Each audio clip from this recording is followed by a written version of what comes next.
Hello everybody, thanks for coming to my class. I'm Srinivas Adusumalli.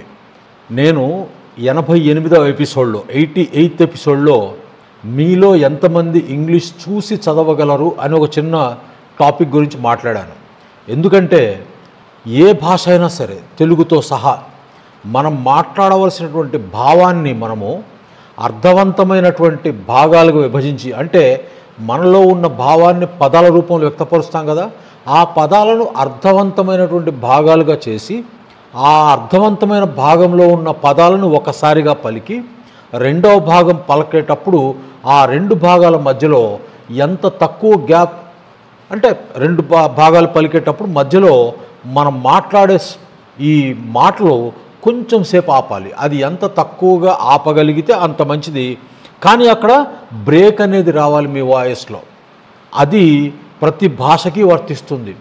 మన తెలుగు భాషని మనకు తెలుసా అని మనం ఆలోచించుకుంటే, మనకి తెలుసు అన్న విషయం మనకు ఎందుకు తెలియదంటే, మన భాష కాబట్టి మనకి ఎటువంటి మన ప్రమేయం లేకుండా నేర్చేసుకున్నాం. అందుకని దాని యొక్క గొప్పతనం మనకు తెలియదు. అదే ఇంగ్లీష్ భాషలోకి వెళ్ళేటప్పటికీ దాన్ని ఇప్పుడు మనం నేర్చుకుంటున్నాం, మనకు రాదది. సో నేర్చుకునే క్రమంలో ఇంగ్లీష్ భాష కూడా ఇట్లా ఈ విధంగా అర్థవంతమైన భాగాలుగా చేసి మాట్లాడాలి. సో దాన్నే మనము మీనింగ్ఫుల్ చంక్స్ అంటాం. భాగము అంటే చంక్, CHUNK. దీని గురించి నేను ఇప్పటికీ చాలా ఎపిసోడ్స్లో మాట్లాడాను. ఇలా చంక్స్గా చేసి మాట్లాడిన పక్షంలో మనకి మన భావాన్ని వినేటటువంటి శ్రోతల మనసులోకి మనం ఏదైతే అనుకున్నామో దాన్ని పంపించటము, అంటే మన భావాన్ని ఆ శ్రోత మనసులోకి పంపించడం అనేది సాధ్యం కాదు. అర్థవంతమైన పదాలుగా మనం భాగాలు చేసి మాట్లాడకపోతే మనం మాట్లాడుతున్న భాష అది క్యాకోఫోనీ అంటాం, లేదా ర్యాట్లింగ్ సౌండ్ అంటాం. మెలడీ ఉండదు. ఆ నేటివ్ స్పీకర్స్ ఇంగ్లీష్ మాట్లాడితే ఎందుకు బాగుంటుంది అనుకుంటున్నారంటే, వాళ్ళు అర్థవంతమైనటువంటి భాగాలుగా చేసి మాట్లాడతారు. అందుకని మనకు అర్థం కాకపోయినా అందులో ఒక మెలడీ స్ఫురిస్తుంది, మనకి మెలడీ ఉంటుంది. ఆ భాగాలు కనుక అలా చేసి మాట్లాడకపోతే కర్ణ కఠోరంగా ఉంటుంది, అది వినటానికి కూడా మనము వినలేము. మరి ఈ భాగాలు నిజమా అని మీకు డౌట్ రావచ్చు. నేను మీకు చిన్న ఉదాహరణ, తెలుగులో కూడా మాట్లాడతామని చెప్పాను కదా, తెలుగులో ఒక్క సెంటెన్స్ చూపిస్తాను, దాన్ని మీరు అర్థవంతమైన భాగాలుగా విడగొట్టగలరేమో చూడండి.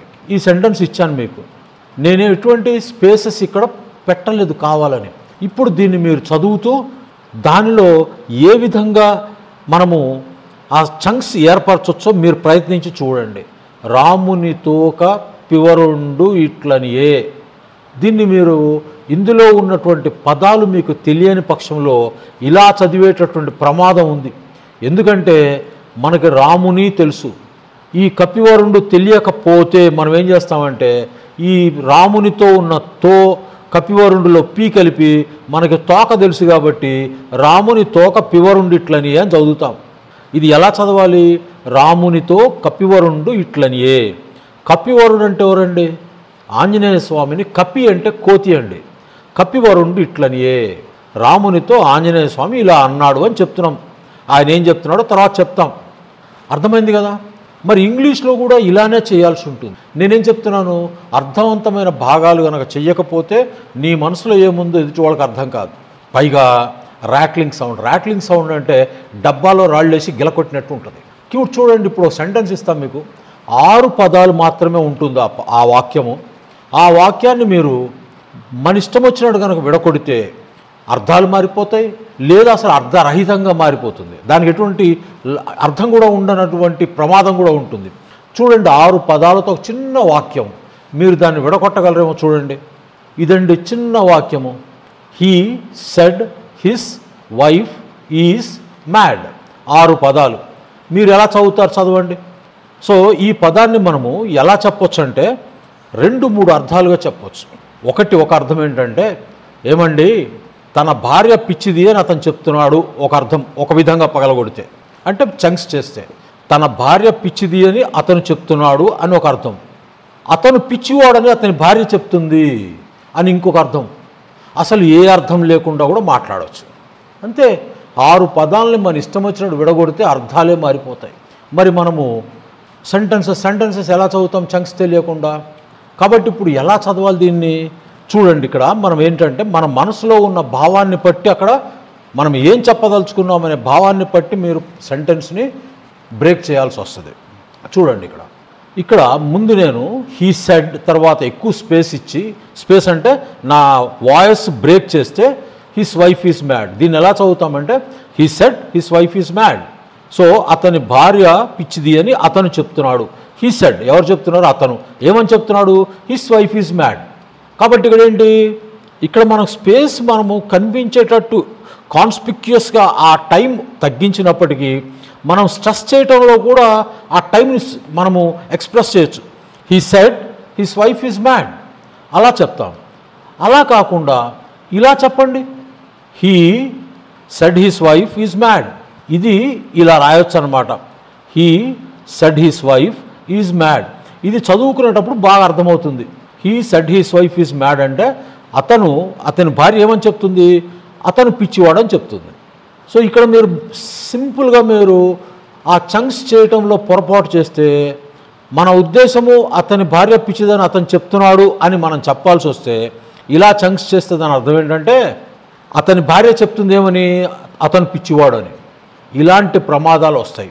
ఇంతే కాకుండా ఈ చంక్స్ చేయటం కనుక రాకపోతే చాలా ప్రమాదం అండి. మీరు ఎప్పటికీ ఇంగ్లీష్ నేర్చుకోలేరు. అందుకనే మనకి ఎవరన్నా ఇంగ్లీష్ పుస్తకాలు చదవమంటే మిమ్మల్నే కాదు, మీరు విద్యార్థుల స్థాయిలో ఉన్నారు. నాకు తెలిసిన చాలామంది ఇంగ్లీష్ టీచర్లు కూడా, అంటే మిగతా వాళ్ళు ఇటు చదవరు, మ్యాథ్స్ ఫిజిక్స్ వాళ్ళు అసలు ఇటువంటి పుస్తకాలే ముట్టుకోరు, వాళ్ళని వదిలేయండి. ఆఖరికి ఇంగ్లీష్ టీచర్లు కూడా ముఖ్యంగా మన రాష్ట్రం అంటే తెలుగు రాష్ట్రాల్లో చాలామంది, అందరినీ కలపటం లేదండి, మళ్ళీ మీరు ఇక్కడ చాలామంది ఇంగ్లీష్ పుస్తకం చదవటం అంటే గొంతులో వెలక్కాయబడుతుంది. ఎందుకంటే చదివేటప్పుడు కూడా చంక్స్ చెయ్యకపోతే నీకు అర్థం కాదు. ఆ ఆథరు, ఆ రచయిత ఏమి రాశాడు అనేదాన్ని నీవు అర్థం చేసుకోవాలంటే ఆ చంక్స్ చేయడం ఆ చంక్స్ చెయ్యటం కనుక నీకు రాకపోతే నువ్వు అర్థం చేసుకోలేవు. సో ఒక పేజీ చదివేటప్పుడు అయిపోతుంది, మనకు అర్థం కాదు, పుస్తకం తీసి పక్కన పడేస్తారు. కాబట్టి చంక్స్ చేయడం అనేది చాలా అవసరం. మరి చంక్స్ ఎలా నేర్చుకుంటారంటే చంక్స్కి 2 పద్ధతులు ఉన్నాయండి. ఏంటంటే ఒకటి మీకెవరన్నా నేర్పాలి, లేదా మీ అంతటా మీరు నేర్చుకోవాలి. 2 పద్ధతులు. మీకు నేర్పటం అనేది ఎవరు చేయరు, దాన్ని పక్కన పెట్టండి. మీరు ఎలా నేర్చుకోవాలంటే దీనికి చాలా సులభమైన మార్గం ఇప్పటికి నేను చాలాసార్లు నా ఎపిసోడ్స్లో చెప్పాను, మళ్ళీ చెప్తున్నా వినండి. ఏంటంటే ఇది మీరు 2వ తరగతి నుంచి 10వ తరగతి పుస్తకాల వరకు ప్రతి టాపిక్ అంటే ప్రతి చాప్టరు, ప్రతి లెసను 2వ తరగతి దగ్గర మొదలుపెట్టండి. ప్రతి పాఠము 3 సార్లు 4 సార్లు 5 సార్లు పైకి చదవండి. మీకు చంక్స్ చేయటం రాకపోయినా పర్లేదు, ప్రతి పదాన్ని పైకి చదవండి. 4 సార్లు 5 సార్లు చదవండి ఒక్కొక్క పాఠాన్ని. ఇలా చదివితే ఆ 2వ తరగతి 3వ తరగతి 4వ తరగతి 5వ తరగతి చదివేటప్పటికి మీకు మీ అంతటా మీకు ఒక అవగాహన వస్తుంది. ఎట్లా అంటే మీరు మాట్లాడే పదాలు మీ చెవులు వింటాయి. ఈ చెవుల్లో నుంచి మీరు విన్న శబ్దం బ్రెయిన్లోకి వెళ్తుంది ప్రాసెస్ చేయడానికి. ఆ ప్రాసెస్ చేసే క్రమంలో బ్రెయిన్ ఈ చంక్స్ లేకపోతే ఒప్పుకోదు, ఎందుకంటే దానికి అర్థం కాదు. నీవు ఏమి ఇన్ఫర్మేషన్ ఇస్తున్నావు, ఏమి ప్రాసెస్ చేయాలో దానికి అర్థం కాదు. అర్థం కాక అది నీకు చెప్తుంది, నాయనా నువ్వు తప్పు చంక్స్ చేస్తున్నావు, నాకు ఇక్కడ అర్థం కావటం లేదు.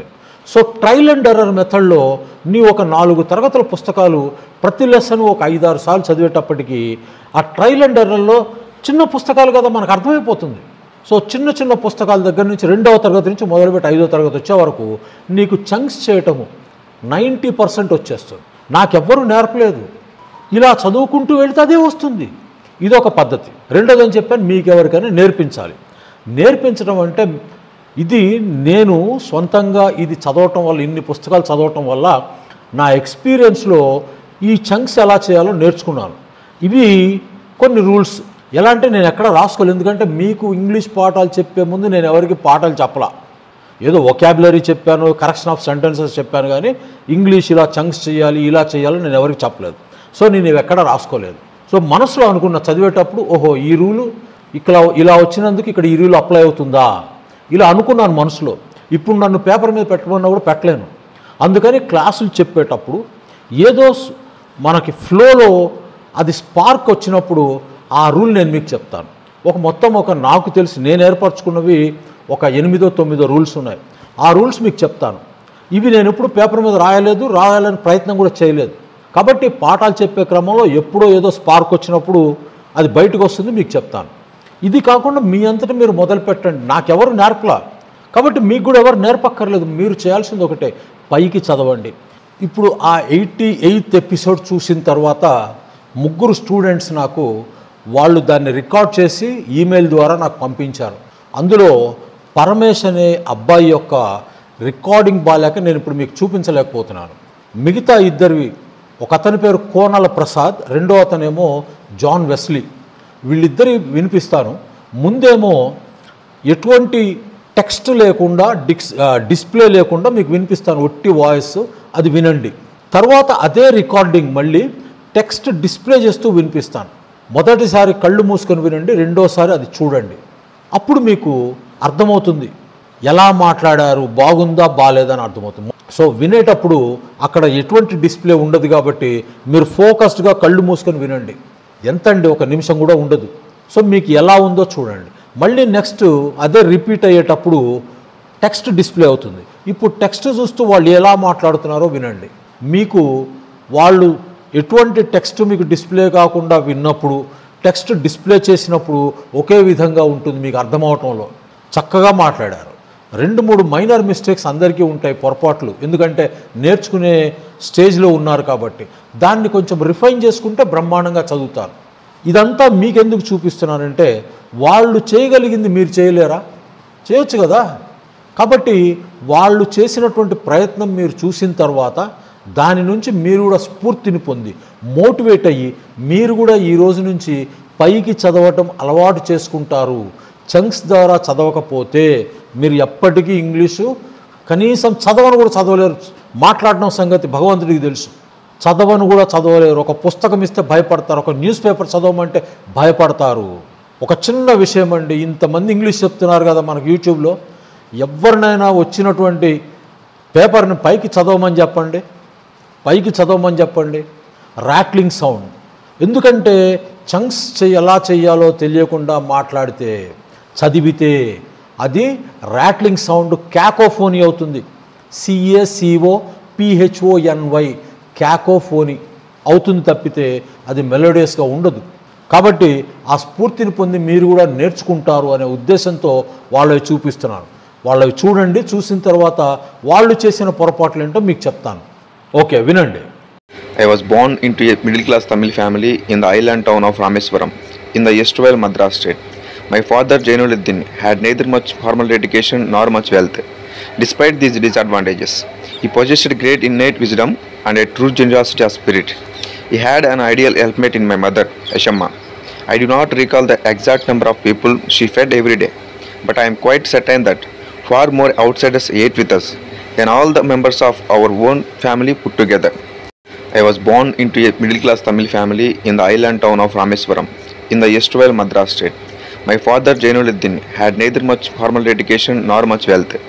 Despite these disadvantages, he possessed great innate wisdom and a true generosity of spirit. He had an ideal helpmate in my mother, Ashamma. I do not recall the exact number of people she fed every day, but I am quite certain that far more outsiders ate with us than all the members of our own family put together. Was born into a middle-class Tamil family in the island town of Rameswaram in the erstwhile Madras state. My father, Jainuddin, had neither much formal education nor much wealth. Despite these disadvantages, he possessed great innate wisdom and a true generosity of spirit. He had an ideal helpmate in my mother, Ashiamma. I do not recall the exact number of people she fed every day, but I am quite certain that far more outsiders ate with us than all the members of our own family put together. I was born into a middle-class Tamil family in the island town of Rameswaram in the erstwhile Madras state. My father, Jainuddin, had neither much formal education nor much wealth. Despite these disadvantages, he possessed great innate wisdom and a true generosity of spirit. He had an ideal helpmate in my mother, Ashiamma. I do not recall the exact number of people she fed every day, but I am quite certain that far more outsiders ate with us than all the members of our own family put together. 7 years ago, our fathers brought forth on this continent a new nation, conceived in liberty and dedicated to the proposition that all men are created equal. Now we are engaged in a great civil war, testing whether that nation or any nation, so conceived and so dedicated, can long endure. We are met on a great battlefield of that war. We have come to dedicate a portion of that field as a final resting place for those who here gave their lives, that this nation might live. It is altogether fitting and proper that we should do this.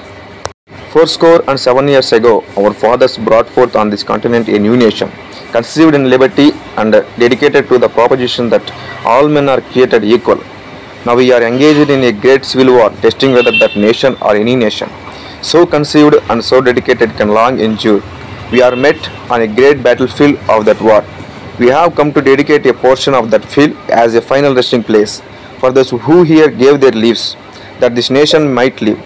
It is altogether fitting and proper that we should do this. 7 years ago, our fathers brought forth on this continent a new nation, conceived in liberty and dedicated to the proposition that all men are created equal. Now we are engaged in a great civil war, testing whether that nation or any nation so conceived and so dedicated can long endure. We are met on a great battlefield of that war. We have come to dedicate a portion of that field as a final resting place for those who here gave their lives, that this nation might live. It is altogether fitting and proper that we should do this. 7 years ago, our fathers brought forth on this continent a new nation, conceived in liberty and dedicated to the proposition that all men are created equal. Now we are engaged in a great civil war, testing whether that nation or any nation so conceived and so dedicated can long endure. We are met on a great battlefield of that war. We have come to dedicate a portion of that field as a final resting place for those who here gave their lives, that this nation might live. It is altogether fitting and proper that we should do this. చూశారు కదా, ఇందులో కోనల ప్రసాద్ గారు ఆయనకున్నటువంటి mistakes అనకూడదు, పొరపాట్ల గురించి మీకు చెప్తాను. ఏంటంటే ప్రసాద్ గారు, మరి మీరు ఎలా ఇన్ఫ్లుయెన్స్ అయ్యారో నాకు తెలియదు, కానీ మీరు ఆ ఫారిన్ యాక్సెంట్ని అనుకరించడానికి ప్రయత్నం చేస్తున్నారు. అలా ఇమిటేట్ చేయవద్దండి. మన భాష, మన యాక్సెంట్ మనది, మనకు ఉన్నది ఇండియాకి. మీరు అలా గనక మాట్లాడితే మిమ్మల్ని, మీరు పబ్లిక్ ఫిగర్ కాదు కాబట్టి మిమ్మల్ని యూట్యూబ్లో ట్రోల్ చెయ్యరు, కానీ కనీసం మిమ్మల్ని ఆంతరంగికంగా అయినా సరే మిమ్మల్ని ట్రోల్ చేస్తారు. వాస్తవం ఇది. మంచు లక్ష్మి తెలుసు కదా, ఆ సినిమా యాక్టర్ మోహన్ బాబు కుమార్తె. ఆమె అమెరికాలో ఉండొచ్చింది, అక్కడ చదువుకుంది, 3 సంవత్సరాలు 4 సంవత్సరాలు ఉంది, అక్కడ యాక్సెంట్ నేర్చుకుంది, చక్కగా మాట్లాడుతుంది. కానీ ఆమెని ట్రోల్ చేసినంత ఇంకెవరైనా ట్రోల్ చేశారా? ఎందుకు? మనకి నచ్చదు. ఎందుకంటే ఇక్కడ మనందరం మామూలుగా మాట్లాడుతుంటే మీరు ఆ ఫారిన్ యాక్సెంట్ ఇమిటేట్ చేసి, పోనీ మీకు ఎగ్జాంపుల్ చెప్పడానికి మనకి యూట్యూబ్లో ఒక ఆయన ఉన్నాడు, గది బయట విని ఆయన క్లాస్ వింటేందుకు యూట్యూబ్లో కూడా మీరు కళ్ళు మూసుకొని వినండి. మ్యాషార్ ఏంటో, లండన్ రిటర్న్, యూఎస్ రిటర్న్ అనుకుంటారు. ఇంతకీ మ్యాషార్ అనకాపల్లి కూడా దాటి ఉండరు. అర్థమైందా? అలా మనం అమెరికా, ఆ ఇంగ్లీష్ స్పీకింగ్ కంట్రీస్ కనీసం అక్కడికి వెళ్ళకుండా వాళ్ళ భాషను తెచ్చి ఇక్కడ ఇంపోర్ట్ చేస్తే, అనుకరిస్తే మిమ్మల్ని ఎలా కన్సిడర్ చేస్తారంటే square peg in a round whole, మిమ్మల్ని ఆడ్ మ్యాన్గా ట్రీట్ చేస్తారు. సొసైటీ ఒప్పుకోదు. మన యాక్సెంట్ మనకుంది కాబట్టి మీరు ముందు దాన్ని మార్చుకోండి. ఇంగ్లీష్ నేర్చుకునేటప్పుడు అది కష్టమైన విషయం కాదు. 2, లేదా మీరు ఇంగ్లీష్ పంతులుగా కెరీర్ని చూస్ చేసుకుంటున్నారేమో అనిపిస్తుంది నాకు. ఎందుకంటే మనకి నాకు 2-3 తెలుసు అటువంటి వాళ్ళందరూ ఇంగ్లీష్ టీచర్లే. ఆ ఇంగ్లీష్ టీచర్లు అనే వాళ్ళకి అది పిచ్చరను, అదేదో కొంచెము అలా మాట్లాడితే మన క్లాసులో గౌరవం వస్తుంది అనుకుంటారు. నాకు 2-3 తెలుసు పర్సనల్గా. ఈ యూట్యూబ్లో ఆయన కూడా అదన్నీ ఇంటిమిడేటింగ్ టెక్నిక్స్, అవన్నీ వాళ్ళు తెలిసి చేస్తారు. అవన్నీ యూట్యూబ్లో 2-3 ఉన్నారు అట్లా మాట్లాడేవాళ్ళు. వాళ్ళకి అలా వాళ్ళ పడికట్టు పదాలు ఉంటాయి, క్లిషే అంటాం వాటిని, క్లిషే. ఆ క్లిషే వర్డ్స్, ఆ పడికట్టు పదాలు తప్పించి ఇంకో సెంటెన్స్ రాదు. అవి ఒక బ్యాచ్, 2 బ్యాచ్, 3 బ్యాచ్లు, 4 బ్యాచ్లు, 10 బ్యాచ్లు చెప్పేటప్పటికి ఆ సెంటెన్సెస్ వస్తాయి. ఇక అంతవరకు మాట్లాడతారు. డెప్త్లోకి వెళ్తామంటే ఇక ఊపిరి కూడా ఆడదు వాళ్ళకి. సో వాళ్ళని వదిలేయండి. సో బేసిక్గా అది మర్చిపోండి, ఆ యాక్సెంట్ ఒకటి మానుకోండి. ఇక వెస్లీ గారి విషయానికి వస్తే, వెస్లీ గారు మీరు కొన్ని పదాలు సరిగ్గా ప్రొనౌన్స్ చేయట్లేదండి. అది లివ్స్ కాదు, లైవ్స్. అట్లానే మీరు ఒక్కసారి చూసుకోండి. ఇక ఇద్దరూ చేసినటువంటి మిస్టేక్ ఏమిటంటే, మిస్టేక్ కాదు అది, you are still in the process of learning, కాబట్టి మిస్టేక్ కాదు అది. మీరు చంక్కి మధ్య గ్యాప్ ఇంకా ఎక్కువ ఉంచుతున్నారు. ఆ గ్యాప్ ఇంకా తగ్గాలి. ఫుల్ స్టాప్ వచ్చినప్పుడు మన వాయిస్ కూడా అక్కడ స్ట్రాంగ్గా ఆగిపోవాలి. చంక్కి మధ్యలో మనకి వాయిస్ ఆగాలి కానీ ఆగినట్టు తెలియకూడదు. మీరు చంకి ఎక్కువగా గ్యాప్ తీసుకునేటప్పటికీ అక్కడికి సెంటెన్స్ అయిపోయిందేమో అనే భావన కలుగుతుంది. నాకంటే అర్థమవుతుంది, కానీ వినేవాళ్ళకి అక్కడ సెంటెన్స్ ఆగిపోయిందేమో, ఫుల్ స్టాప్ పెట్టాలేమో అనుకుంటారు. కాబట్టి ఆ గ్యాప్ తగ్గించుకోండి. ఈ రెండు విషయాలు మీరు కేర్ తీసుకోండి. 2, వెస్లీ గారు మీరు చేస్తున్న తప్పు ఏంటంటే చంక్లో ఉన్న పదాల మధ్యలో కూడా గ్యాప్స్ ఇస్తున్నారు. సో చంక్ను కూడా విడగొడుతున్నారు మీరు. ఆ పని చేయకూడదు, చంక్ని విడగొట్టకూడదు. చంక్లో 2 పదాలున్నా 10 పదాలున్నా ఒకే ఫ్లోలో చదవాలి. చంక్ తర్వాత మీరు స్ట్రెస్ ఇస్తారా, స్ట్రెస్ తగ్గిస్తారా, ఆ గ్యాప్ ఇస్తారా, అవి తర్వాత మనకి నేర్చుకోవటంలో వస్తాయి. కాబట్టి చంక్లో ఉన్న పదాలు మీరు గ్యాప్ ఇవ్వకూడదు, మీరు ఇస్తున్నారు. ఇవి 2 కొంచెం జాగ్రత్తగా మీరు ప్రాక్టీస్ చేయటమే, ఇవి చెయ్యండి. ఇక మిగతా స్టూడెంట్స్ అందరికీ నేను చెప్పేది ఏంటంటే, ఇవి మీరు ఎంత ఎక్కువగా వింటుంటే నేటివ్ స్పీకర్స్ మాట్లాడేది, ఆ దీర్ఘాలు తీయటం అవన్నీ వదిలేసేయండి. బట్ వాళ్ళ కంటెంట్, ఆ చంక్స్ ఎలా చేస్తున్నారు మీరు వింటే మీరు త్వరగా నేర్చుకోవచ్చు. దాన్ని మీరు రాసుకొని, వాళ్ళు చదివేదాన్ని రాసుకొని స్లోగా పెట్టుకోండి, యూట్యూబ్లో పెట్టుకొని వాళ్ళు పలుకుతున్న పదాలు రాసుకొని, అంటే వాళ్ళ సమ్మరీ మొత్తం రాసుకొని మీరు వాళ్ళ స్పీచెస్ని ప్రాక్టీస్ చేయండి. ప్రాక్టీస్ చేయండి మీరు. అందుకనే మీకు చెప్పాను, former president of the United States Barack Obama, ఆయన స్పీచ్లు ఎన్ని దొరికితే అని వినండి. చక్కటి డిక్షన్ ఉంటుంది ఆయనకి. దాని తర్వాత ఈరోజు మీకు కొన్ని నేను చూపిస్తాను. అవి మీరు స్క్రీన్ షాట్స్ తీసుకొని మీకు టైం దొరికినప్పుడల్లా అవి చూస్తూ ఉండండి. ఒకసారి కాదు, 2 సార్లు, 3 సార్లు, 4 సార్లు అలా పెట్టుకొని వినండి. మీకు అది అర్థమయ్యే కొద్దీ, అంటే మీలో ఆ వైన్ తాగే లక్షణం ఉండదు, అంటే మీకు చిన్నపిల్లలు కాబట్టి. సో అది చింతకాయ పచ్చడి అనుకోండి, చింతకాయ పచ్చడి మాగే కొద్దీ దానిలో ఉన్నటువంటి ఫ్లేవర్స్ బయటకు వస్తాయి.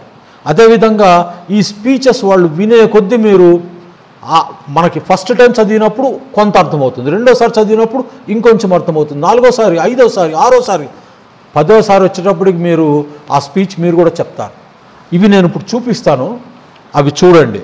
అదేంటంటే అందులో ఇదండి, మొన్న మీకు ఇచ్చిన దాంట్లోదే, ఇది స్క్రీన్ షాట్ తీసుకోండి. President John F Kennedy with English subtitles అని, ఇది ఇంగ్లీష్ స్పీచెస్ అనే సేమ్. ఇది ఇక్కడ ఏముందో అది యూట్యూబ్లో టైప్ చేయండి, మీకు వచ్చేస్తుంది. ఈ బొమ్మ కూడా మీరు చూసుకోవచ్చు, దాన్ని మీరు చేయండి. ఇదే మొన్న మీకు ఇచ్చిన ప్యాసేజ్లోనే ఉంటుంది. ఇది చాలా గొప్ప వ్యక్తి అండి జాన్ ఎఫ్ కెనడీ. తర్వాత ఇతను మార్టిన్ లూథర్ కింగ్. మొన్న మీకు ఎప్పుడో చెప్పినట్టు గుర్తు, నేను రిఫర్మేషన్ చెప్పేటప్పుడు జర్మనీలో మార్టిన్ లూథర్ కింగ్ అని ఉంటాడు ఆయన నుంచే మనకి ప్రొటెస్టెంట్ క్రిస్టియానిటీ అనేటటువంటి సబ్సెక్ట్ వచ్చింది క్రిస్టియానిటీలో అని చెప్పాను. ఆయన పేరు మార్టిన్ లూథర్ కింగ్, ఆయన పేరే పెట్టుకున్నాడు కాబట్టి ఈయన పేరు మార్టిన్ లూథర్ కింగ్ జూనియర్ అంటారు ఈయన్ని.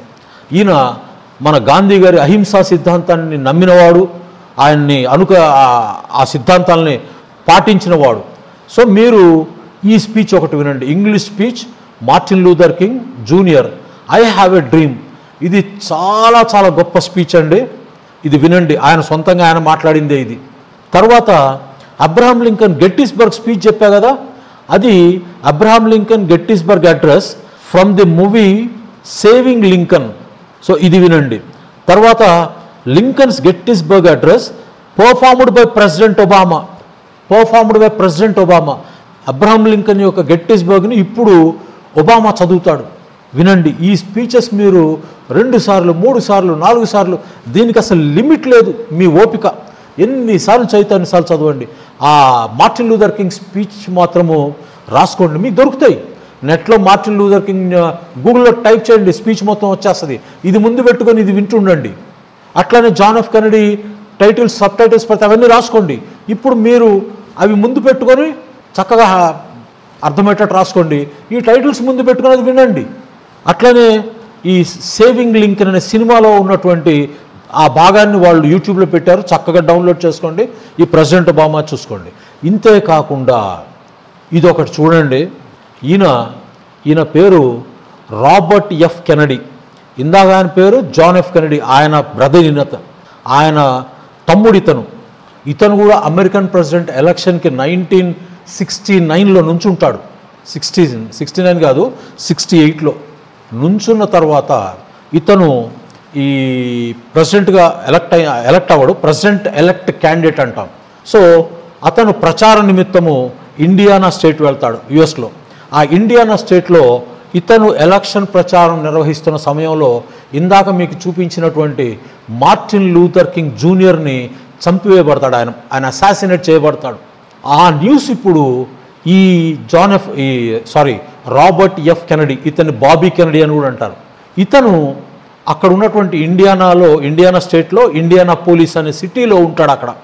అక్కడ ఒక పికప్ ట్రక్ అంటే తెలుసు కదా మీకు, ట్రక్కు వెనక ఒక బాడీ లాగా ఉంటుంది, దానిలో నుంచొని స్పీచ్ ఇస్తాడండి. Immortal speech. అది ఇప్పుడు నేను చెప్తుంది. ఇక్కడ చూడండి, ఇదిగోండి. Indianapolis 1968, Bobby Kennedy, Martin Luther King and historic call for peace. ఇతను స్పీచ్ ఇచ్చిన తర్వాత అమెరికాలో ఉన్నటువంటి 50 రాష్ట్రాల్లో అశాంతి, దాన్ని ఏమంటాము, నేరాలు, అది మార్టిన్ లూథర్ కింగ్ చనిపోయిన తర్వాత ఏమవుతుంది, లా అండ్ ఆర్డర్ కంట్రోల్ తప్పిపోతుంది అమెరికా మొత్తం. కానీ ఇండియానా రాష్ట్రంలో మాత్రము చాలా ప్రశాంతంగా ఉంటారు అక్కడ. కారణము అంత గొప్ప స్పీచ్ ఇస్తాడు అతను. ఆ స్పీచ్ వినండి, 1-2 సార్లు కాదు, ఇంకిపోవాలా. మీకు ఇంకెందుకు చెప్తున్నానంటే, నేను ఒక 40 సంవత్సరాల క్రితం, అంటే అంతేలే, నాకు 23 ఇయర్స్ ఆ టైంలో చెప్పా కదా, మా ఫాదర్ నాకు ఈ బుక్స్ని ఇంట్రడ్యూస్ చేసింది. Story of philosophy by will Durand. ఇక్కడ ఎక్కడ ఉంటో చూడండి, story of philosophy by will Durand. ఇప్పటికి నేను దాన్ని ఒక 10 సార్లు పైన ఎప్పుడో చదివేశాను. ఈరోజు చదివినా కూడా ఇంకా నాకు తెలియదు, ఇంకేదో నా మనసులోకి అర్థమవుతుంటుంది. అంత గొప్ప పుస్తకం అది. అదేవిధంగా ఈ గొప్పవాళ్ళు చెప్పినటువంటి స్పీచ్ 2 సార్లు 3 సార్లు వినటం కాదు, అది మన జీన్స్లోకి ఇంకిపోయే వరకు వినాలి. అలా వినండి. పైగా ఈ రాబర్ట్ కెనడీ, బాబీ కెనడీ, ఇతను మార్టిన్ లూథర్ కింగ్ చనిపోయాడని ప్రజలకి అనౌన్స్ చేస్తాడు. ఆ స్టేట్ మొత్తం పీస్ఫుల్గా ఉంటుంది. ఇది అనౌన్స్ చేసిన కరెక్ట్గా 3 నెలల్లో ఇతను కూడా అసాసినేట్ చేయబడతాడు. మామూలు మిమ్మల్ని నన్ను చేస్తే మర్డర్ అంటాము. ఆ హై అఫీషియల్స్, సొసైటీలో ఒక అధికారాన్ని చలాయించిన వాళ్ళని అసాసినేట్ అంటారు. అసాసినేట్, మర్డర్ చేయటం అది కూడా. సో ఇది నేను ఎక్కడ చూసింది కాదు, చిన్నప్పటి నుంచి అర్థమైపోయింది అలా, అంతేగాని ఇది డిక్షనరీ చూసింది చెప్పడం లేదు ఇక్కడ. సో ఇతను కూడా చంపివేయబడతాడు. తద్వారా అమెరికా ఒక గొప్ప ప్రెసిడెంట్ని, అంటే అబ్రహాం లింకన్, తర్వాత థియోడర్ రూజ్వెల్ట్, తర్వాత జాన్ ఎఫ్ కెనడీ, ఆ కోవకు చెందినటువంటి వాడు అత్యంత గొప్ప మానవతావాది. ఇతని మిగతా స్పీచెస్ ఉంటాయి చూడండి. Kennedy's greatest speech, a tiny ripple of hope, a tiny ripple of hope. అదేవిధంగా ది ఎస్సెన్స్ ఆఫ్ కంపాషన్, ఇది ఒక స్పీచ్ రాబర్ట్ కెనడీ. అదేవిధంగా Bobby Kennedy speech for humanity. ఇవి మీరు స్క్రీన్ షాట్ తీసేసుకోండి, తీసుకొని మీకు ఎప్పుడు వీలైతే అప్పుడు తీసుకొని అవి వింటూ ఉండండి. నాకు ఈ రాబర్ట్ కెనడీ స్పీచ్లు వింటుంటే మాత్రము ఎన్నిసార్లు విన్నా రోమాలు నిక్కబడుచుకుంటాయి. అంత గొప్ప మానవతావాదిని మనం మానవాళి మొత్తం కోల్పోయింది, అమెరికా అయితే పూర్తిగా కోల్పోయింది. అంత గొప్ప మనిషి అతను. ఓకే, ఈ విధంగా మీరు ఇలా గొప్ప వాళ్ళ స్పీచ్లో ఒక 4-5 ప్రాక్టీస్ చేయండి. 4-5 అంటే 25 చేయాలి. ఇంకా చాలామంది ఇస్తుంటా నేను. ఓకే, కాబట్టి పైకి చదవటము నేర్చుకోండి, పైకి చదవండి. వీళ్ళ స్పీచ్లు మీరు రాసుకోండి, వాళ్ళు ఎలా మాట్లాడుతున్నారో వినండి, మీరు కూడా అలా మాట్లాడండి. మన యాక్సెంట్లో మాట్లాడండి, వాళ్ళ యాక్సెంట్లోకి వెళ్ళొద్దు.